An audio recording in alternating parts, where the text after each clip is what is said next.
Hello, Sagittarius, Sun, Moon, Rising, and Venus signs. Kamusta kayo? Sana ba'y nasa mabuti kayong kalagayan? Welcome back po sa Star Tarot. Kung bago kayo dito, welcome din kayo. Thank you sa inyong support. I truly appreciate it. God bless you all. Sag, pauna mensahe po ninyo for today. Peace come from within. May you find the peace within your own patient heart. Okay? So, baka ito yung hinahanap ninyo. Maybe you are seeking for peace, you are seeking for tranquility, for serenity at this time, no? Kaya, nire-remind kayo na peace comes from within. Hindi mo to mahahanap, hindi mo to makukuha sa kung kanino man or sa kung saan man. But it's gonna be from deep within you, no? Kaya, maybe, all you need to do right now is mag-meditate kayo, mag-reflection mode kayo, mag-solitude kayo, so that you will be able to find that peace from deep within you. Okay? Mag-declutter kayo ng inyong sarili, mag-declutter kayo ng inyong mga nararamdaman at ng inyong isipan, so that mawala yung mind chatter ninyo, mawala yung bigat sa inyong dibdib. Okay? Sometimes you may think God isn't listening because He didn't answer your prayer. Later, you may be thanking God for that unanswered prayer. Ito yung mga sinasabi nating blessing in disguise. Diba? Kasi minsan, sa una, nagtatampo tayo kasi hindi binigay sa atin or hindi pa binibigay sa atin ng universe, no? Kung anong hinihingi natin. Hindi pa nangyayari kung ano yung pinagdadasal natin, hindi sa atin binibigay, no? Kung ano yung mga heart's desires natin. Sometimes, nagtatampo tayo kapag gano'n na nangyayari. Naiinis tayo kapag gano'n na nangyayari. Pero, sometimes then, at the end of the day, nagpapasalamat na lang tayo na buti na lang hindi nangyari yon. Buti na lang hindi binigay sa atin. Buti na lang hindi nag-come to fruition yung hinihingi ko. Kasi you were brought to something better. You were brought to something you are safe, 'di ba? Kasi lahat ng bagay, Sagittarius, always remember that everything has a purpose. Everything that happens sa buhay natin is for our highest good, even if sometimes makikita natin na hindi maganda, even if sometimes na nakikita natin na hindi natin gusto ang nangyayari, but at the end of the day, it is for our highest good, no? Sometimes God is denying something to us, 'di ba? Kaya may hindi sa atin binibigay, may mga hindi sa atin um, ginagrant na mga gusto natin, because it is a way also of God's way of protecting us, from keeping us safe, no? So what else? We have, no one can outgive God. Be generous with your gifts. Okay? Do more, be more, give more, and have more. Ayan, parang formula. Formula na to na binibigay sa inyo. Be generous with your gifts. Okay? Be generous with your gifts. Para saan ba, no? Yung abundance na binibigay ng universe sa inyo, sa atin, if sasarilinin lang natin. 'Di ba?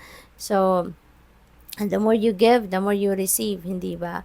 Kaya mas magandang maging generous tayo, mas magandang mag-share tayo ng mga blessings na natatanggap natin, regardless kung ano man ang klaseng blessing na yon, ano?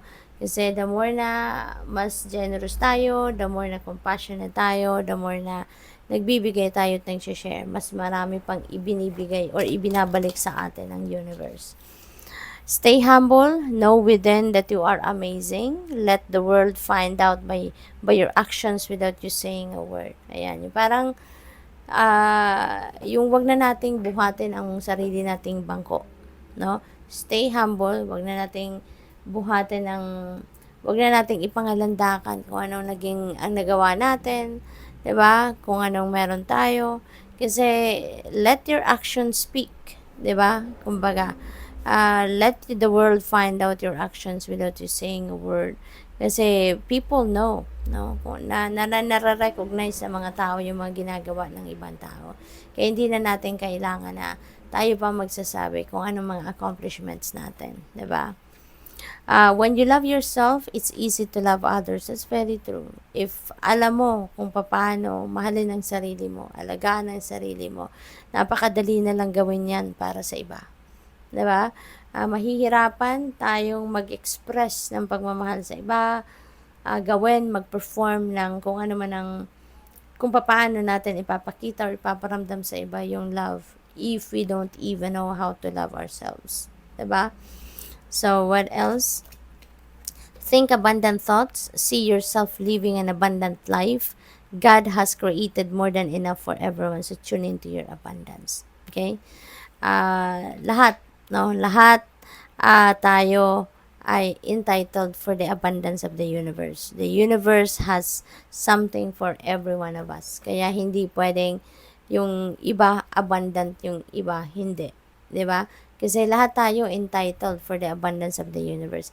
Lahat tayo merong para sa atin. There is something na meant for us talaga. Kaya isipin natin na abundant tayo, prosperous tayo. At isipin natin paano natin makiklaim yung abundance na yan at yung prosperity na yan. Ano ang magagawa natin? Anong kailangan natin gawin? Okay? It all starts in the mind. It all starts in the mind. If you are projecting positivity, positive thoughts, positive mindset, abundant mindset, prosperous mindset, rest assured, na eventually you are also going to claim that that prosperity in abundance kasi it all starts in the mind. Kung iniisip natin na deserve tayo ng abundance ng universe, nagte-take action tayo para makuha natin, ma-experience natin yung abundance and prosperity, definitely one day it will happen, no?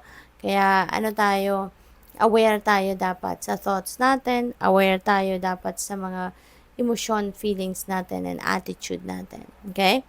Kasi kung ano yung klaseng energy na pinuput out natin out in the universe, yun ang babalik sa atin. Your life is a reflection of your thoughts and feelings. Every day, choose joy, gratitude, harmony, and love para yun din ang babalik sa inyo. 'Di ba? Hindi tayo wag tayong umasa na meron tayong matanggap na positibong bagay or pangyayari or sitwasyon sa buhay if we are projecting negativity. 'Di ba? Kasi like attracts like. Like attracts like. Kung ano yung iniisip natin, yun ang magre-reflect sa 3D reality natin. Parang mirror yun eh. Parang mirror. Hindi pwedeng yung mukha natin ang nilalagay natin dyan sa salamin, pero ibang mukha ang nakikita natin. Hindi ba? Parang ganun lang. So, yun. So, if we project positivity, rest assured, yung positive thing, situation, people, ang maa-attract ninyo. Kaya, simple lang, Kung gusto ninyong ang ma-receive ninyo sa buhay ninyo, prosperity and abundance, then think prosperous and abundant. 'Di ba? Feel prosperous and abundant. If you want to experience a joy, gratitude, harmony, and love sa buhay ninyo, then yun din ang i-project ninyo. Because that is what's going to be sent back sa iyo ng universe. What else we have? May your guardian angel watch over you, give you courage, and protect you every day. Ayan. So, lagi tayong binabantayan, sinasamahan, ginagabayan ng ating mga guardian angels, no? So, lagi tayong mag-call on sa kanila for their guidance, for their protection, for their help, no? So, tingnan natin kung ano pa ang mensahe para sa iyo. Sag. Intuition. Sabi rito, trust your intuition and know that what seems logical may not be necessarily be right. The answer to your question lies inside your heart. Endless possibilities exist for you. Stop trying to work it out and feel your way through. We, your angels, will guide you. Trust your feelings. What feels right is right. Yan. So, napakagandang mensahe para sa inyo. Always remember, na divinely guided kayo. Your angels, your the rest of your spirit team are always guiding you and protecting you. Kaya lagi kayong makikinig sa inyong intuition. Always tune in to your intuition kasi it will always lead you to the right situation, to the right direction, to the right decision. Good luck. Thank you for watching. Love and light. Namaste.